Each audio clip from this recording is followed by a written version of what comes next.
She was lying, and while she thought she was in control, Clara was being used as a pawn in a game far larger than she could imagine.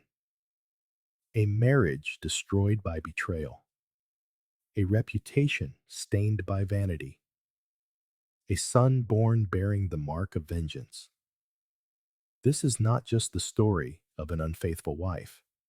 It is the story of how the thirst for power, image, and status can lead someone to become the very instrument of their own ruin.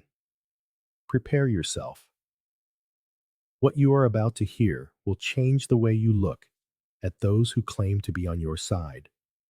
Betrayal doesn't begin with a stolen touch or in the wrong bed. It begins long before that, in the gaze that no longer seeks yours, in the silence that hangs heavy between two people who have grown accustomed to lying to themselves. Clara was my wife, or at least I wanted to believe she still was. A military woman, cold in just the right measure, always methodical. She wasn't romantic, never one for excessive affection, but she was constant, present, until she wasn't. At first, it was subtle. A good morning that felt limp, devoid of intent. The phone glued to her hand, even in the bathroom. Long showers, different scents, perfumes she had never worn before. And excuses, always excuses, extra shifts, security reinforcement, a new training course. When I asked, she answered without hesitation, her eyes firm, like someone repeating a rehearsed protocol. Everything's fine, but it wasn't. Her body still slept in our bed, but her heart had already found another home. I tried to ignore it. I tried to blame stress, routine, the burden of her work. I tried to believe her. Until the day she left her corporation locker keys on the kitchen table. They were small, attached to a discreet keychain. A simple thing, easy to overlook. But I knew that on that night, she wasn't on duty. Clara had lied, needlessly, without a hint of guilt. That was the moment the illusion shattered. It wasn't stress. It wasn't work. It was betrayal. And the worst part wasn't that she had chosen someone else. It was that she thought I was too stupid to notice. I didn't confront her. I didn't make a scene. I just slipped the keys into my pocket and held on to my decision. From that moment on, I would no longer be the patient husband who asks questions. I would be the man who finds answers. And what I was about to discover was far bigger than I had ever imagined. The worst part of being betrayed isn't the discovery. It's realizing the other person is so confident in your passivity that they don't even bother to hide. Clara thought I would accept it, that I would swallow it, that I would convince myself the problem was mine. But there are men who, when they understand they are alone in their own home, don't cry. They arm themselves. I needed proof, not to argue, not to demand an explanation, but to act. It was a former colleague who gave me the name Leandro, a private detective specializing in infidelity. I set up a discreet meeting in a corner cafe. I sat with my back to the wall, watching the door, an old habit from a man who learned to be suspicious far too late. When Leandro arrived, I didn't need to explain much. My wife is a police officer, cold, methodical. For the last few months, her shifts haven't added up. Her behavior has changed. I want the truth. No theatrics. He took notes as I spoke. Then he looked up, his gaze direct. You want to know where she goes, who she talks to, what she's hiding? I want everything. I gave him her details, her routine, her usual places, her profiles, enough for him to begin. He promised discretion. I promised payment in advance. I knew the truth wouldn't destroy me. What would destroy was what I would do with it. That same week, without rushing, I opened another front in this war. Discreetly, I began following Lorena, the wife of one of Clara's superiors, on social media. Sporadic likes, harmless comments, nothing explicit, just planting seeds. Because if Clara was capable of burying me without remorse, I would learn to bury her. But with strategy, every step would be taken at the right time, every move calculated, not to win a battle of pride, but to end her in a way that all the apologies in the world could never mend. 2 days later, the phone rang. It was Leandro. I have some initial movements. Want to meet? We met at the same cafe, a table in the corner, away from the window. I arrived first. Leandro brought a thick manila envelope. He didn't build suspense. He opened it and laid the photos on the table, one by one. Clara leaving the precinct. Clara entering a restaurant not on the routine I had described. Clara sitting with someone, a man in uniform. Major Bruno, recently transferred. In the last 4 days, she had met him 3 times outside of work hours. Leandro spoke like he was delivering a report, not a sentence. They're getting close. I haven't seen any direct physical contact yet, but the pattern is clear. She changed her route just to cross paths with him, and he seems comfortable with it. I stared at the photos. No kiss, no touch, no definitive proof. But when you know someone from the inside out, you know. Clara hadn't smiled at me like that in months.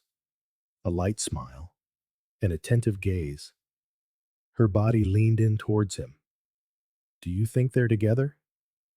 Not yet, but he's gaining ground, and she's letting him. This isn't friendship. I took a deep breath. The betrayal didn't need to be physical. She no longer belonged to me. What hurt wasn't that she was interested in another man. It was the ease with which she had forgotten me, as if the home where she slept was just a locker room before her next mission. Leandro gathered the photos. Before leaving, he asked, "Do you want me to continue?" Yes. And now, I want more than just tracking. What exactly? I want to know if this is new, or if she's done this before. I'll pull her history. And right there, while others still thought I was the quiet, naive husband, I was pulling the first thread of a knot she thought would never come undone. A few days later, Leandro called. His tone had changed. Less report, more warning. There's something more serious. It's not about Bruno. We met far from the city center, an empty parking lot at dusk. He got out of his car with another folder, heavier this time. You asked for her history. I pulled it. Trips, department changes, internal transfers. There's a name that appears frequently. He opened the folder and pointed. Major Marcos. Present in her records from 2018 to 2021. Same department, same events, too many coincidences outside of standard routine. Clara and Marcos. Together at closed events. Last-minute shift changes. Coinciding trips. Houses rented in third-party names. They had an affair? All signs point to yes. Long, discreet, repetitive, almost professional. I flipped through the papers. Old photos, charts with dates and locations. And now, they still talk. Quick messages at unprofessional hours. And Bruno? Leandro turned another page. Conversations picked up in an informal setting. Audio of Marcos, laughing, talking to another officer. The transcript read, "She's dumb, man. Falls in love easy. Bruno's already got her hooked. He just has to keep up the act. She already gave me what I wanted. Now it's his turn. Her husband must think he married a saint." I closed the report. The pain wasn't surprise anymore. It was calculation. Clara wasn't just being unfaithful. She was being passed between men who knew how to handle her. She thought she was valued. She was being used. And me? I was going to return every word, every gesture, every false smile. But not with a fight. Not with a scandal. I wanted her to discover everything. Alone, with the papers in her hands, her heart crushed by the only kind of pain she wouldn't know how to disguise. The realization that she was never loved, only used, and now exposed. Vengeance, when rushed, is merely an outburst. But when executed with method, it becomes a sentence. I didn't just want to see Clara fall. I wanted her to fall knowing why. Knowing that every false smile, every cold lie was being returned in the same currency. And Marcos? Marcos needed to taste his own poison.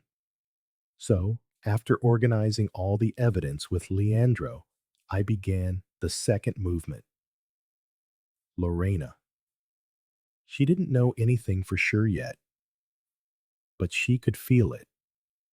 The kind of woman who has lived long enough with a man like Marcos to know when she's being cheated on, even if she doesn't have the courage to confirm it. I started carefully. Likes on old photos, a comment about a police department event. Nothing forced, nothing direct. She replied, polite and quick. A week later, I sent a message. "Hi, Lorena. I think we have some mutual acquaintances. I saw you at the October event. Is everything all right?" Neutral, safe, non-threatening. She responded in the same tone. We talked about the event, about children, about careers. A light conversation, but there was something in the way she wrote. Periods where they weren't needed. Words too restrained. It was the way of someone who already knows, but doesn't yet have the courage to look directly at the truth. And I was going to show her, with proof, calmly. But first, I had to win her over the same way Marcos had won over Clara. Slowly, promising nothing. Just being there when the ground began to give way. The difference? I wasn't going to use her. I was going to walk beside her, because for the first time, I had found someone who knew exactly what it was like to be discarded by the person who owed you the most loyalty. And together, we were going to show them what happens when two betrayed people decide to stop suffering in silence. I knew that to destroy Marcos, exposure wasn't enough. I had to wound him where he felt most protected, at home. But Lorena wasn't a player yet. She was just a woman, living with a man she no longer recognized. So I decided to show her. No games, no insinuations. I arranged to meet for coffee. Public, bright, safe. She arrived on time, elegant, cautious. You said this was about Marcos. I placed the folder on the table. Leandro had made sure everything was organized with precision. Photos, transcripts, dates. Clara with Marcos. Clara with Bruno. Marcos talking about Clara as if she were disposable. Audio clips, screenshots, shift movements, rented houses, everything. Lorena flipped through it in silence. Not a single tear. Just fixed eyes and controlled breathing. She's just another one, isn't she? She said, her voice steady. To him, yes, but she thinks she's special. She closed the folder. And what do you want with this? Justice, but with method. She looked at me with a coldness I recognized. It wasn't new. It belonged to someone who had known all along, but had just never seen it with her own eyes. And why involve me? Because the only thing he values is his image, and nothing destroys the image of a man like him more than being forced to smile in public while he's bleeding on the inside. She picked up her cup, drank slowly. Then she spoke. Then let's make him bleed. It was there that she stopped being the cheated wife and became my ally. I didn't have to be there. I had already seen the scene in my head dozens of times. An official ceremony, medals, certificates, manufactured smiles, people pretending a uniform erases everything that happens outside of it. Clara was among the honorees, recognized for distinguished service. Ironic. The precinct was her stage. She was the firm, unbeatable, admired officer. That was the night she would walk onto the stage, and she would walk off it alone. Leandro, the detective, was there, sitting in the back of the auditorium, a camera hidden in his jacket, transmitting everything live to my laptop. Beside me, her hands clasped and her eyes fixed on the screen, sat Lorena. Clara's name was called. She walked up with her usual firm stride, perfect makeup, straight posture, chin up. But she didn't know. The envelope she was about to receive was not the original. Lorena knew one of the ceremonial assistants. Nothing intimate. Just enough to suggest a last-minute adjustment be made. Did they switch the envelope? I asked. They did. Inside, there was no certificate, only the truth. The contents were simple. Proof of the affair with Marcos, the transcripts, the travel logs, the audio clips, no signature, no direct accusation, just the facts. Enough to dismantle the image she had spent a decade building. Across the table, Lorena smiled. But she said nothing. She just watched in silence as the woman who tried to take her place was swallowed by her own game. The most beautiful part? Clara still thought she could ask for help. And that's exactly what she tried to do. With the only man she thought would still protect her, Marcos. He stood up in the middle of the audience, walked toward her, placed a hand on her arm in a rehearsed gesture of support, trying to play the savior. Lorena looked at the screen, then at me. He'll pay. This is just her fall. His comes later. And there, as Clara's uniform still gleamed under the stage lights, her reputation dissolved in silence. No screams, no defense. Just the internal roar of someone realizing, far too late, that she was never invincible, only useful. After Clara's public fall, the city grew quieter. Not because people forgot, but because now they were watching. It was time to shift the focus. Marcos was still intact, and that had to change. Lorena and I knew how men like him suffer. Not with a scandal, but with a social murmur. We started appearing together, discreetly at first. A coffee near the courthouse, lunch at a restaurant popular with the military. Nothing intimate, but close enough to be noticed. All we had to do was be seen. The rest was done by wagging tongues. Lorena, always elegant. Me, always calm. A couple that didn't define itself, but didn't deny anything either. The rumors reached the battalion quickly. Marcos became more reserved, sharper. No one said anything to his face, but their eyes gave it away. And then, the one thing no one expected happened. Clara saw us. We were leaving a cafe. She was across the street. She stopped, froze. She stared at me as if I were the traitor. The woman who destroyed our marriage looked at me as if I owed her something. She walked toward us, fast, indignant. Is this it now? You're with her? Lorena didn't even let her finish. You lost the right to ask anything, she said, her voice like ice, the day you decided to offer yourself up as a prize. Clara tried to respond, but she had nothing left to say. Her silence spoke louder than any scandal ever could. She walked away, without a single look back. And right then, Lorena made a decision. Cold, calculated. Let's end this properly. That night, she sent me the location, a discreet motel on the outskirts of the city. I went.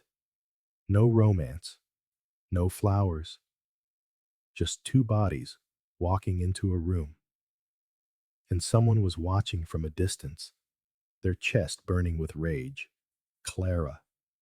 Leandro had warned me. She had followed us. She didn't make a scene. She just parked her car across the street and watched. She saw with her own eyes what it felt like to be forgotten. And inside that car, with her pride wounded and her illusions finally shattered, she understood. The woman she had despised was now with the man she had lost, and the difference between them. Lorena entered that room with dignity. Clara had already left every other one without any. After the awards night, Clara still tried to cling to what was left. She tried to hold her head high at the barracks, tried to smile in the hallways, tried to pretend she didn't hear the whispers.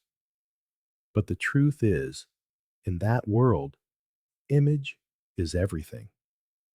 And Clara was no longer fit to protect theirs. It no longer mattered what she had done.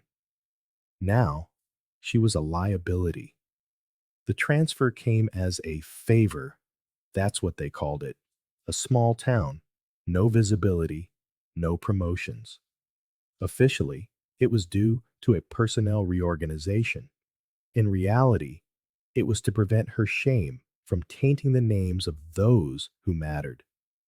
Marcos.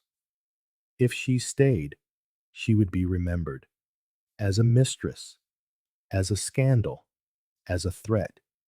If she left, she would soon be forgotten. Clara tried to resist. She sought help from old colleagues. She requested a reconsideration. Nothing worked. Marcos didn't lift a finger to stop it. Not a phone call, not a request, not a single gesture. She was no longer useful. And those who are no longer useful are discarded. When she received the news, she tried to call me. I didn't answer. Some betrayals aren't avenged with hatred. They're avenged with indifference. And it was in that state, empty, invisible, discarded, that she left the city. No applause, no farewells. Just the weight on her back of someone who had traded everything she had for nothing. The stage was set perfectly. A gala dinner hosted by the city's oldest business association. Mandatory attendance for anyone wanting to maintain an appearance of power. Dignitaries, entrepreneurs, high-ranking officers. The kind of people for whom image is everything. Lorena made sure I was on the guest list. No fanfare, no special announcement, just another formal attendee. I walked in and saw him. Marcos, at the center of attention, surrounded by plastic smiles. Lorena was by his side, elegant, flawless. We didn't greet each other right away. There was no need. When the music started, Lorena rose from the table. She walked towards me as if it were the most natural thing in the world. Care for a dance? She asked in a light, casual tone. I accepted. We danced for 2 songs, no kisses, no dramatic touches, just enough proximity to send the right message. We are together. We are comfortable. And the entire ballroom saw, and they whispered. Marcos saw. His frozen smile fooled no one. When the music ended, Lorena thanked me and returned to his table. She sat down as if nothing had happened. And then came the final blow.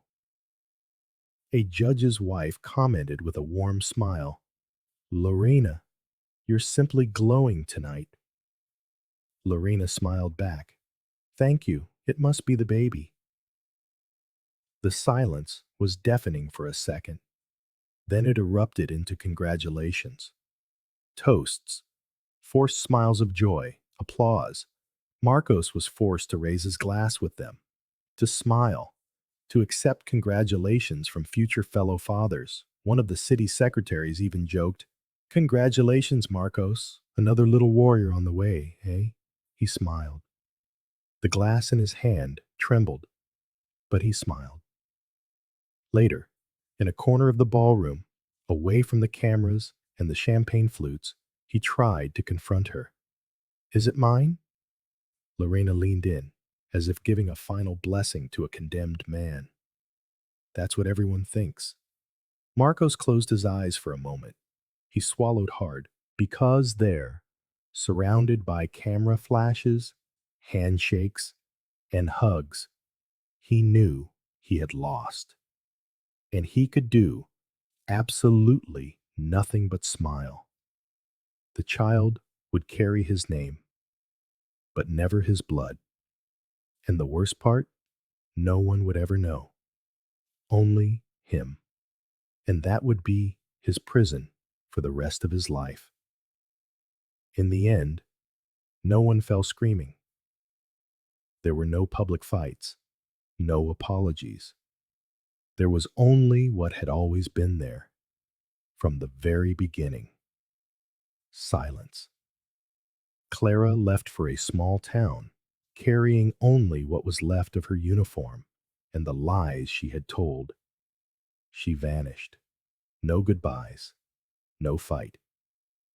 Marcos stayed, a prisoner of his own image, smiling for photos, raising toasts with people he would never see the same way again, raising a son who carried his name but never his blood. Lorena. She went on with her life, unhurried, without needing to explain a thing to anyone.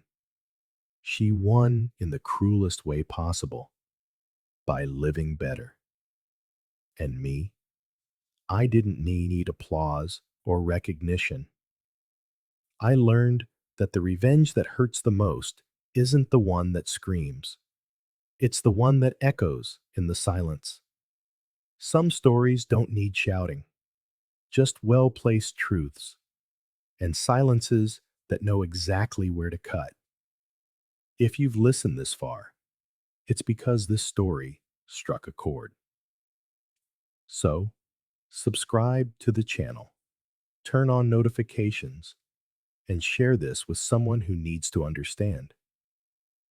The worst betrayal is the one we don't see coming, and the strongest revenge is the one we never speak of. Echoes of temptation, where every story is a mirror, and the reflection isn't always beautiful.